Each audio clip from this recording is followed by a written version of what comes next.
Just after midnight, a Soviet military bunker erupted with alarms. A giant screen turned bright red. One word flashed across it: launch. According to one of the most sophisticated early warning systems ever built, the United States had just fired a nuclear missile toward the Soviet Union. Seconds later, the screen flashed again.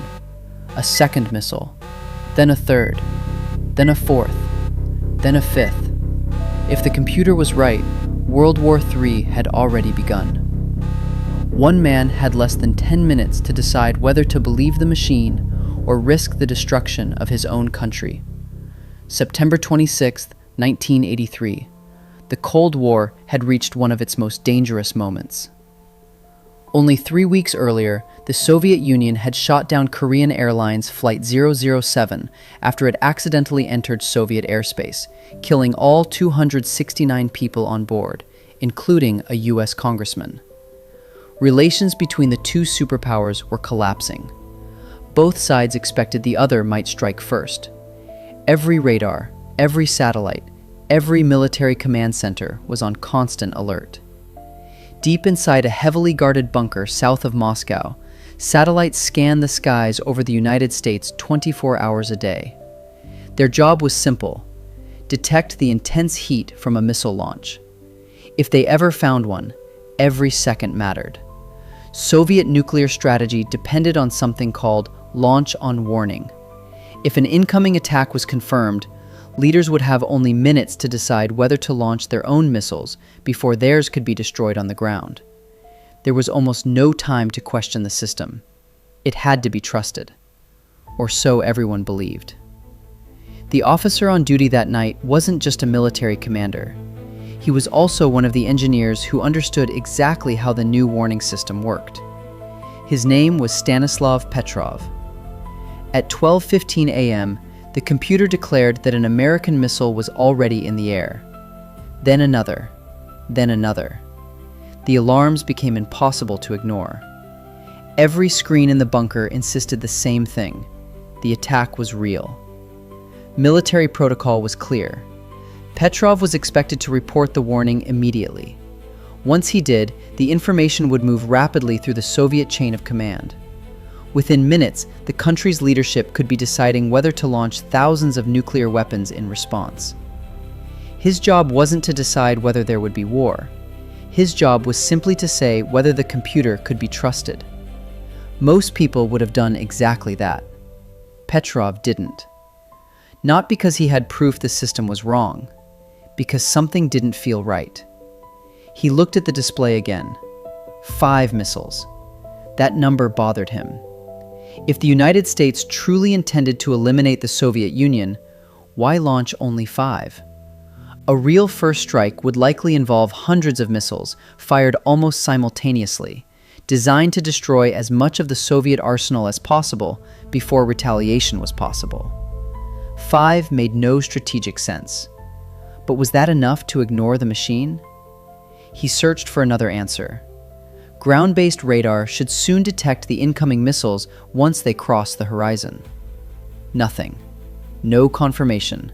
No radar contacts. Only the satellites insisted the attack was happening. Now he had a choice. If he trusted the computer and reported the attack, events far beyond his control could begin unfolding. If he rejected the warning and the missiles were real, he would have failed to warn his country of a nuclear strike. Either decision could be catastrophic. Petrov later said he wasn't calm. He was terrified.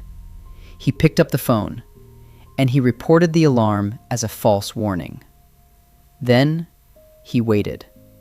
Those next several minutes were the longest of his life. No one in the bunker knew whether they had just prevented disaster or guaranteed it. The warning system continued insisting missiles were inbound. The radar remained silent. Minute after minute passed. Still nothing. No explosions, no impacts, no confirmation. Eventually, it became impossible to escape one conclusion. The missiles never existed. Investigators later discovered what had happened. A Soviet satellite had mistaken an extraordinarily rare alignment of sunlight reflecting off high-altitude clouds for the heat signatures of missile launches. The software had interpreted reflected sunlight as rocket exhaust. It wasn't sabotage.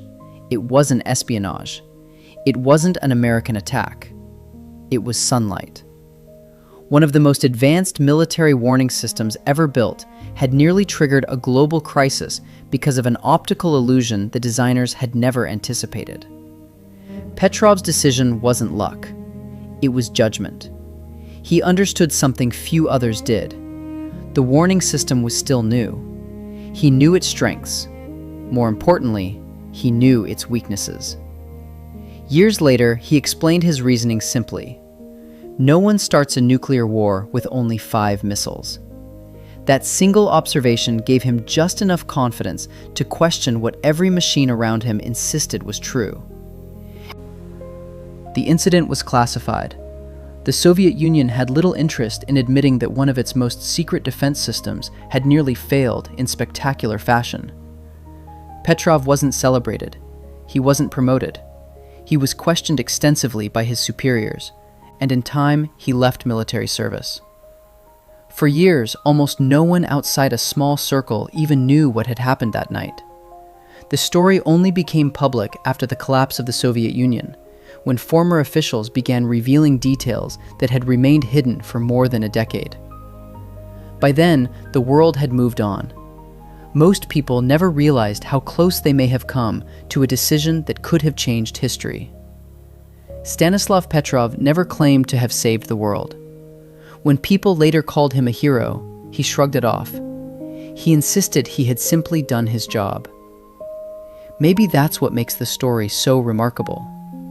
History remembers the wars that happened, but sometimes the most important moment in history is the war that never began. If this is the kind of story you want more of, subscribing is how you'll see the next one.